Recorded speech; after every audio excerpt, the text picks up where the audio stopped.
Hello everyone, welcome to PCS Education. I am Onurima Bakchi, your friend, guide and educator in this journey towards success. আজকে WBCS এবং clerkship দুটি পরীক্ষার জন্যই অত্যন্ত important আরও একটি রিপোর্ট রাইটিং আমরা দেখে নেব, যেটা এই মুহূর্তের অত্যন্ত হট টপিক। সেই রাইটিং এর বিস্তারিত আলোচনা বা রিপোর্টের বিস্তারিত আলোচনা তো থাকছেই, তার সাথে থাকবে কিছু ওয়ার্ডস, যে ওয়ার্ডসগুলো রিপোর্টে ব্যবহার করা হয়েছে এবং সেগুলোর বাংলা মানে। তাহলে চলো দেখে নিই আজকের report writing. Write a report on the progress of coronavirus vaccine invention in India। অর্থাৎ আমরা আজকে যে প্রতিবেদনটি নিয়ে আলোচনা করব সেটা হলো এই মুহূর্তে আমাদের সারা বিশ্বের এবং ভারতবাসীর কনসার্ন করোনা ভাইরাস ভ্যাকসিন বা কোভিড-19 ভ্যাকসিন। কবে আসবে বাজারে এই ভ্যাকসিন এবং কবে আবিষ্কৃত হবে সেটা নিয়ে গুঞ্জন, আলোচনা চায়ের দোকানে থেকে শুরু করে বাড়ির সব ক্ষেত্রে। আমরা চাই করোনা মুক্ত একটা পৃথিবী, যেখানে আমরা খুলে নিঃশ্বাস নিতে পারবো, সবার সাথে মিশতে পারবো, আবার আগের মতো বেড়াতে যেতে পারবো। অনেক কিছুই যা যা বিধিনিষেধ আরোপ হয়েছে সেই বিধিনিষেধগুলো থেকে আমরা বেরিয়ে আসতে পারবো। আর সেজন্য অত্যন্ত জরুরি ভ্যাকসিন অর্থাৎ প্রতিষেধক। এর আগে বিভিন্ন কঠিন ভাইরাস ঘটিত রোগের ভ্যাকসিন আবিষ্কার করেছে ইন্ডিয়া এবং অন্যান্য দেশগুলিও, এবং তারপরেই সেই মহামারী থেকে পৃথিবী মুক্ত হতে পেরেছে। আশা রাখা যায় এক্ষেত্রেও তাই হবে। তাহলে চলো দেখে নিই রিপোর্টটি। প্রগ্রেস অফ কোভিড-19 ভ্যাকসিন ইন ইন্ডিয়া। তো এই কোভিড-19 এই যে নামটা, কোভিড-19 হচ্ছে করোনা ভাইরাস 2019, তাকে ছোট করে করোনা ভাইরাস ডিজিজ 2019কে ছোট করে এখন বলা হয় কোভিড-19। যেহেতু 2019 সালের শেষের দিকে চায়নাতে এই রোগটির আত্মপ্রকাশ ঘটে এবং সারা পৃথিবীতে ছড়িয়ে পড়ে, তাই এটিকে বর্তমানে কোভিড-19 বলেই ডাকা হয়। প্রগ্রেস মানে কি? উন্নতি বা অগ্রসরতা, মানে কতটা আমরা এগিয়েছি, কতটা ভ্যাকসিন তৈরির পথে আমরা অগ্রসর হতে পেরেছি, সেটাই এই রিপোর্টের মধ্যে দিয়ে আমরা দেখে নেব। আগেই বলেছিলাম যে রিপোর্টের ক্ষেত্রে বাই স্টাফ রিপোর্টার এই কথাটি লিখবে, কারণ বা নিজের নাম XYZ সেটা বাম দিকে লিখবে, কারণ তুমি যখন কোনো পরীক্ষা দিচ্ছ, মানে সর্বভারতীয় চাকরির পরীক্ষাগুলো, সেক্ষেত্রে তোমার নিজের নাম ডিসক্লোজ করা যায় না।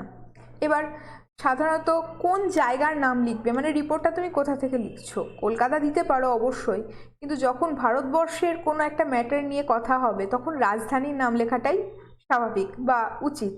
তাই আমি লিখেছি নিউ দিল্লি, তারপর ডেট 17 অগস্ট। 17 অগস্ট এই ডেটটা নিয়ে তোমরা কোনো টেনশন করো না, এই দিনটাতে আমি রিপোর্টটা তৈরি করেছিলাম বা লিখেছিলাম, তাই আমি 17 অগস্ট দিয়েছি।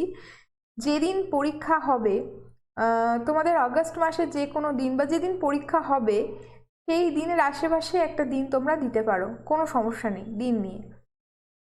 With more than 27 lakhs cases, 50,000 deaths, 27 lakh case, 50,000 death এবং 60,000 new COVID infected patients every day, India stands as the new corona epicenter of the world। মানে 27 লক্ষ, মানে এই 17ই আগস্ট যেদিনে রিপোর্টটা লেখা হয়েছে সেদিনও প্রায় 27 লাখ ক্রস করে গিয়েছে ইন্ডিয়ার মোট সংক্রমণের সংখ্যা, এবং প্রায় 50,000 পার হয়ে গেছে মৃত্যু, এবং প্রায় প্রত্যেক দিন 60,000-এর বেশি মানুষ সংক্রামিত হচ্ছেন। তোমরা জানো এই তথ্যগুলি। এক্স্যাক্ট তথ্য সেভাবে দিইনি, কারণ যেহেতু আমি উইথ মোর দ্যান এই শব্দটা ইউজ করেছি, এর মধ্যে দিয়ে আমি বোঝাতে চাইছি এই নাম্বারটি বেড়েই চলেছে এবং বেড়ে যাবে যতদিন না পর্যন্ত সংক্রমণ কম হয়।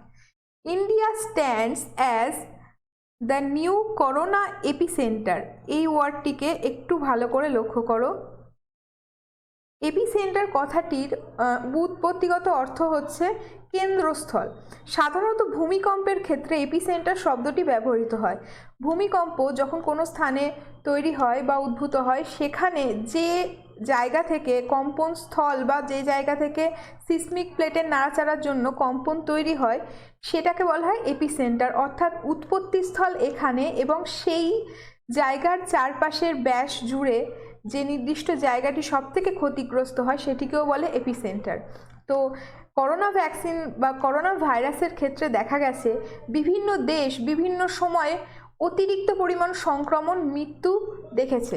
তো এই জন্যই বর্তমানে ভারতবর্ষ সংক্রমণে এবং দৈনিক মৃত্যুতে সারা পৃথিবীতে সব থেকে বেশি এগিয়ে আছে, অর্থাৎ শীর্ষস্থানে আছে।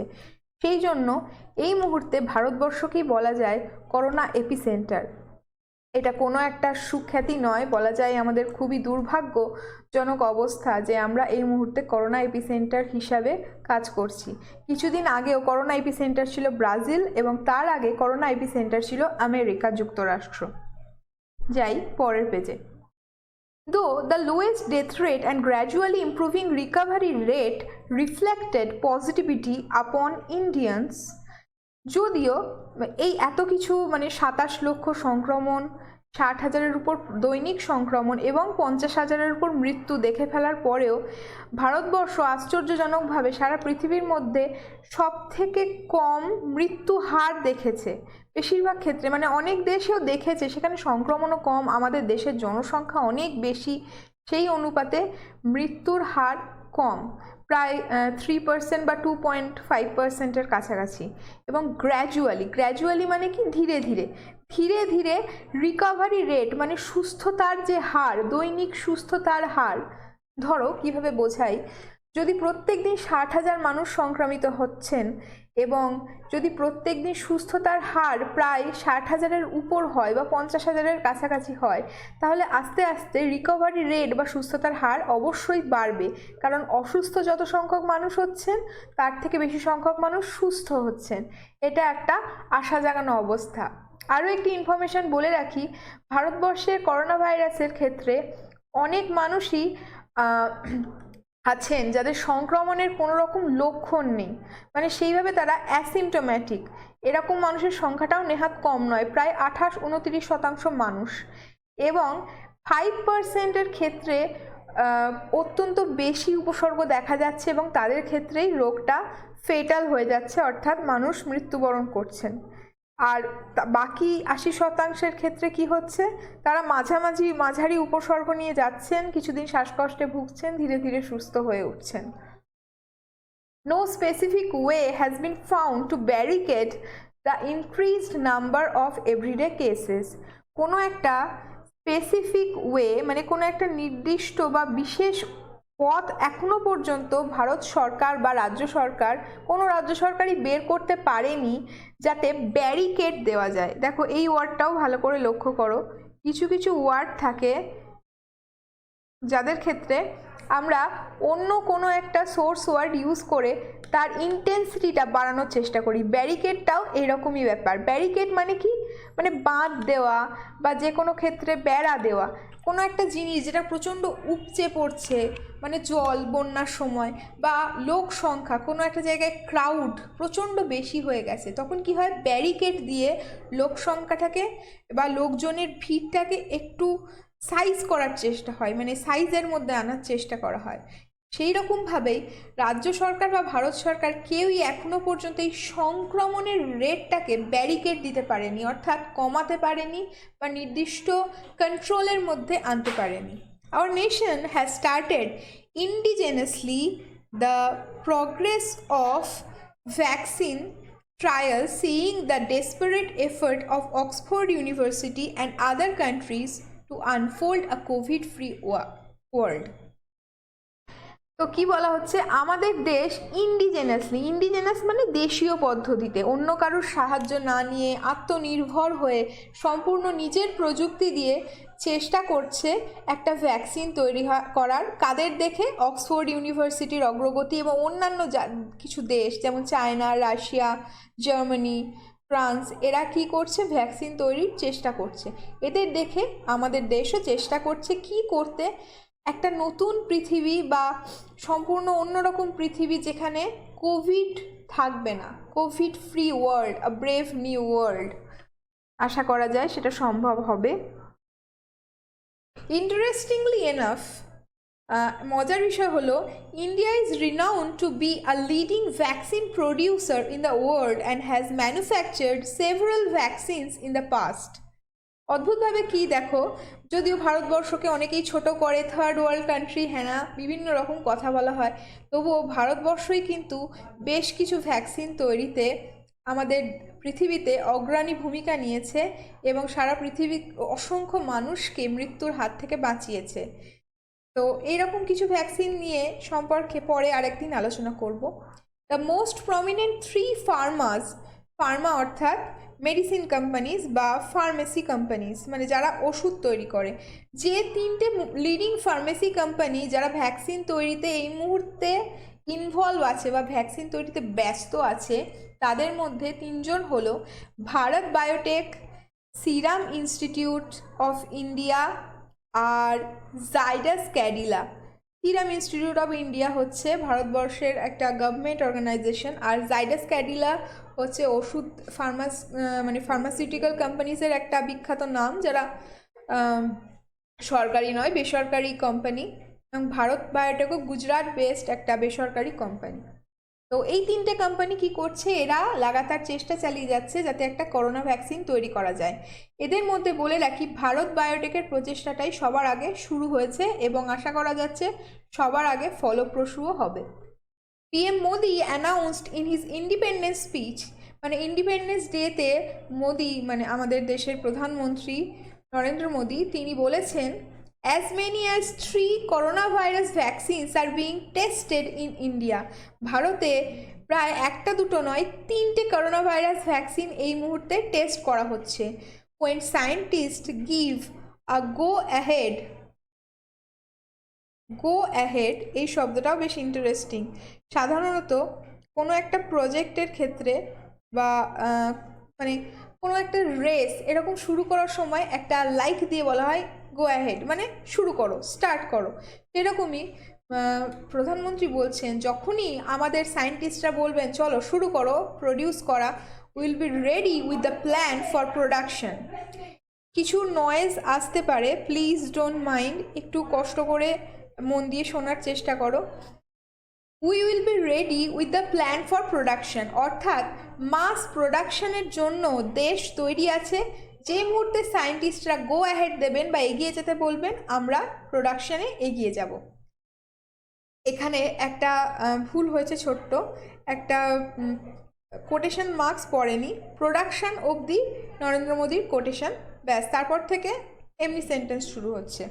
Among this Pharma companies, Covaxin, which has been produced by Bharat Biotech in collaboration with ICMR and National Institute of Virology, was the first item to be launched.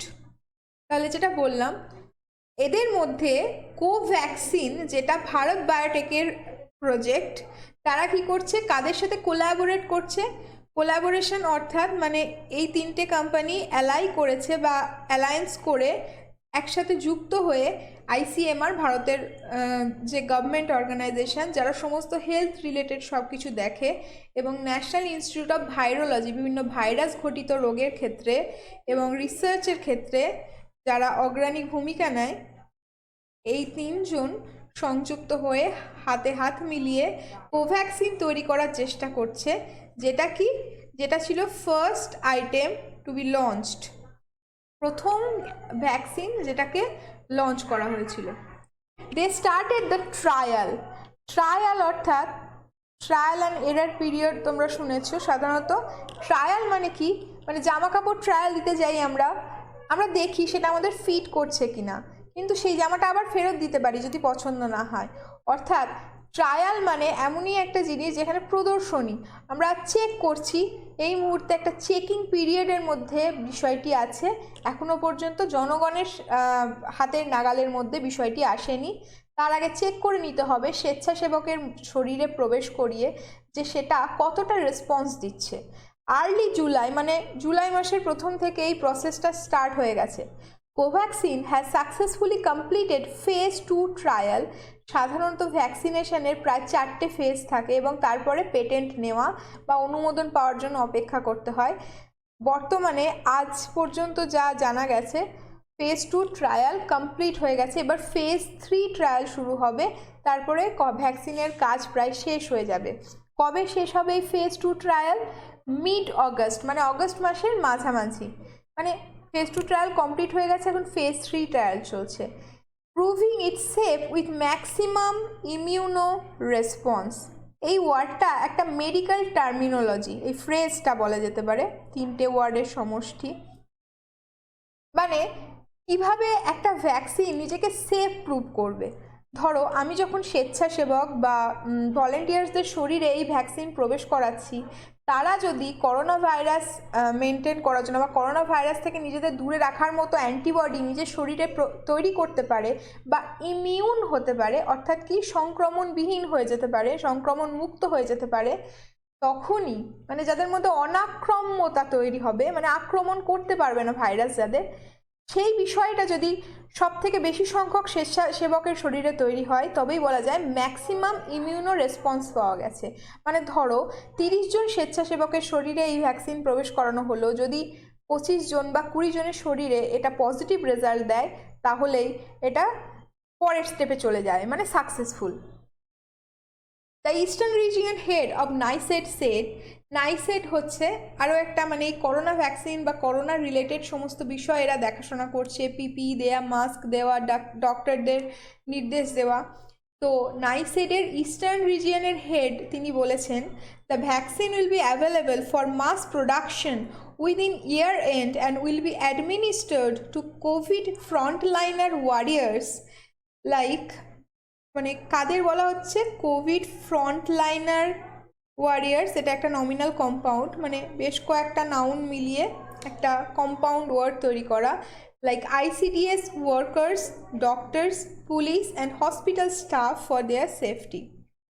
দেখো নিচে একটা ছবি দিয়েছি, a big salute two corona warriors. কারা corona warriors? মানে কারা সামনে থেকে ফ্রন্ট লাইনে থেকে করোনাকে সরানোর চেষ্টা করছেন বা করোনা মুক্ত করার চেষ্টা করছেন, করোনা থেকে আমাদের দূরে রাখার চেষ্টা করছেন। ডক্টর, তারপরে মিউনিসিপ্যালিটি স্টাফ যারা সমস্ত দিন আমাদের জঞ্জাল থেকে শুরু করে সমস্ত কিছু পরিষ্কার করেন, নার্স, পুলিশম্যান, এছাড়া নিউজ রিপোর্টার্স যারা সমস্ত খবর নিয়ে আসছে, এবং এমার্জেন্সি সার্ভিসেস মানে ফার্মাসিউটিক্যাল কোম্পানি যারা ওষুধ দিয়ে যাচ্ছে আমাদের বাড়িতে, এরা সবাই করোনা ওয়ারিয়ার্স, কারণ এরা সামনে থেকে এই যুদ্ধটা লড়ছে। তো ইস্টার্ন রিজিয়নের হেড কি বলেছেন? ভ্যাকসিনটা যখনই আমাদের মনে হচ্ছে, মানে তার মনে হচ্ছে যে বছরের শেষে চলে আসবে এবং অ্যাডমিনিস্টার্ড, মানে ভ্যাকসিন তো একটা ডোজ, সেই ডোজটাকে নির্দিষ্টভাবে সমবন্টনের মাধ্যমে মানুষের কাছে পৌঁছে দেওয়া দরকার। তো কাদের প্রথমে দেয়া হবে? যারা কোভিড ফ্রন্টলাইনার ওয়ারিয়ার্স, তারা কে কে? ICDS কর্মী, মানে আশা কর্মী, যারা বাড়িতে বাড়িতে বাচ্চাদের জন্য চাল, আলু ইত্যাদি দিয়ে যাচ্ছেন, বাচ্চাদের যাতে খেতে অসুবিধা না হয় বা তাদের এই যে অঙ্গনওয়াড়ি স্কুলগুলোয় তারা মিস করছে তাদের যাতে কোনো সমস্যা না হয়। ডক্টর, পুলিশ এবং হসপিটাল স্টাফদের জন্য, যাতে তারা করোনা আক্রান্ত না হয়ে পড়েন এবং সেফ থাকে। তারপর মাস প্রোডাকশনের দিকে যাওয়া হবে এবং সরকার নিশ্চয়ই একটা মূল্য বেঁধে দেবেন যে মূল্যতে সাধারণ মানুষও এই ভ্যাকসিন নিতে পারবে বা হয়তো ফ্রি অফ কস্টও করে দিতে পারেন। ইন্ডিয়া অ্যাওয়েজ উইথ বেটেড ব্রেথ, দেখো বেটেড ব্রেথ মানে হচ্ছে রুদ্ধশ্বাস অবস্থা, মানে আমরা এই মুহূর্তে একটা রুদ্ধশ্বাস সিচুয়েশনের মধ্যে আছি যে কবে নিঃশ্বাস নেব মন খুলে, যেখানে কোনো রকম কোনো সোশ্যাল ডিস্ট্যান্সিং থাকবে না, যেখানে মাস্ক থাকবে না, সেরকম একটা সিচুয়েশনে তাহলে যখন ভ্যাকসিন আসবে মানুষের পক্ষে সেই নিঃশ্বাস নেওয়াটা অনেক সুস্থ, স্বাভাবিক এবং অনেক সহজ হয়ে যাবে, যেটা হয়তো রাশিয়ান যারা আছেন তাদের ক্ষেত্রে হয়েছে। এবং নিউজিল্যান্ড যে প্রথম করোনা মুক্ত হয়ে দেখিয়েছিল, আনফর্চুনেটলি সেখানেও আজ 100 দিন বাদে কিছু করোনা আক্রান্তের খোঁজ পাওয়া গিয়েছে। তাই ভ্যাকসিন ছাড়া কোনো উপায় নেই, ভ্যাকসিন আমাদের প্রয়োজন। এবং পরীক্ষার ক্ষেত্রেও ভ্যাকসিন একটি ইম্পর্টেন্ট টপিক বা করোনা ভাইরাস ইম্পর্টেন্ট টপিক। এই টপিকের উপরে আমি তোমাদের অনেক বেশ কয়েকটা রিপোর্ট পড়িয়ে দেবো, তো সে নিয়ে চিন্তা করো না। এবার চলো দেখে নিই সেই ওয়ার্ডসগুলো যেগুলোর কথা বলছিলাম। একবার বুঝিয়ে দিয়েছি, আরও একবার বলে দিই। অনেক সময় অনেকে বলেছো যে ম্যাডাম ল্যাঙ্গুয়েজ একটু টাফ লাগছে, কিছু কিছু ওয়ার্ডের মিনিং বুঝিয়ে দিন, সেই জন্যেই। কোভিড এপিসেন্টার মানে হচ্ছে করোনা সংক্রমণের ভরকেন্দ্র। বললাম এপিসেন্টারের অর্থ যে ভরকেন্দ্র, মানে যে কেন্দ্র থেকে কোনো একটা বিষয় উৎপত্তি হচ্ছে এবং প্রচণ্ডভাবে চারিদিকে ছড়িয়ে পড়ছে। রিফ্লেক্টেড প্রতিফলিত করা বা প্রতিফলিত হওয়া। পজিটিভিটি কোনো একটা ভালো বা ধনাত্মক সিচুয়েশন, মানে আশানুরূপ পরিস্থিতি যেখানে আমরা আশাবাদী হতে পারি। আনফোল্ড উন্মোচিত করা, দুয়ার খুলে দেওয়া। বললাম যে নতুন অপরচুনিটি বা নতুন পৃথিবীর দুয়ার খুলে দেবে এই ভ্যাকসিন। ম্যানুফ্যাকচার্ড প্রস্তুত করা, ম্যানুফ্যাকচারিং ডেট থাকে দেখবে কোনো কোনো ওষুধের ক্ষেত্রে, সব ক্ষেত্রেই যে কোনো জিনিসের দ্রব্যের ক্ষেত্রে ম্যানুফ্যাকচারিং একটা ডেট থাকে, মানে যেদিন এই জিনিসটি তৈরি হয়েছে। গিভ গো হ্যাহেড বললাম যে লাইক দিয়ে এগিয়ে যাওয়ার অনুমতি দেওয়া। প্রমিনেন্ট স্পষ্ট বা বিশিষ্ট, অনেক সংখ্যক ফার্মাসিউটিক্যাল কোম্পানিজ কাজ করছে, তাদের মধ্যে কে বেশি প্রমিনেন্ট? ভারত বায়োটেক, জিডাস ক্যাডিলা আর সিরাম ইনস্টিটিউট। ইন্ডিজেনাসলি দেশীয় প্রযুক্তিতে, যেখানে অন্য কোনো বিদেশি প্রযুক্তির প্রয়োজন নেই বা বিদেশি সাহায্যের প্রয়োজন নেই। ম্যাক্সিমাম ইমিউনো রেসপন্স, খুব ভালোভাবে তোমাদের বলে দিয়েছি।